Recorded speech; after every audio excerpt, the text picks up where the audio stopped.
Tapi untuk pertanyaan pertama, sini, Afwan Ustaz, jika kita hidup di negara di mana hukumnya banyak sekali dengan hukum Allah, sedangkan kita tidak mempunyai power untuk merubah hukum perbuatan manusia tersebut, apa yang harus kita lakukan? Karena melakukan pembangkangan terhadap negara lebih banyak kuduratnya. Maksudnya banyak sekali yang bertentangan dengan hukum Allah. Tapi itu pertanyaan yang saya.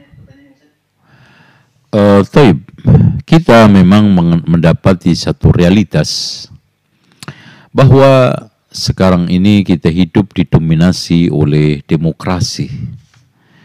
Hukum-hukum buatan manusia dilegalkan dan kekuatan suara mayoritas sudah betul-betul menghilangkan ajaran Allah Subhanahu wa taala. Pada saat itu maka kita mengamalkan Islam yang full power adalah di dalam individu kita, pribadi kita. Contoh saja, sholat kan tidak perlu diundangkan. Puasa, Senin, Kemis tidak perlu diundangkan. Dan juga kita di dalam melaksanakan perdagangan memilih untuk tidak riba, tidak perlu diundangkan. Dan masih banyak syariat-syariat Islam yang kita bisa amalkan tidak tergantung pada kebijakan-kebijakan negara. Bahkan intinya fattaqullaha mastata'tum, bertakwalah kamu kepada Allah sebatas kemampuan kamu. Memang betul. Kita punya satu prinsip la ikraha fiddin, tidak ada paksaan dalam menerapkan agama termasuk hukum Allah ini.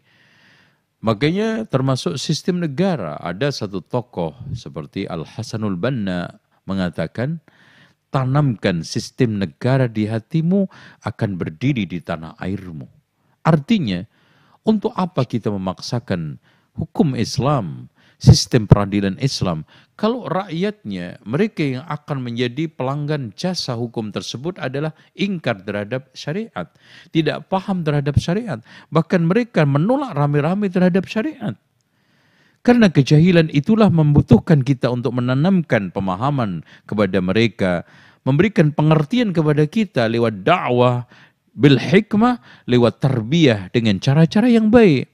Maka tanamkan dulu pengertian tentang pentingnya hukum Islam, tentang pentingnya pemerintahan Islam, sehingga dari situlah muncul kesadaran. Kalau tidak, la ikrah fiddin, karena betul madaratnya akan lebih besar dan juga betul bahayanya akan lebih besar, bahkan kita akan mendapatkan satu kerugian yang lebih besar daripada keuntungan.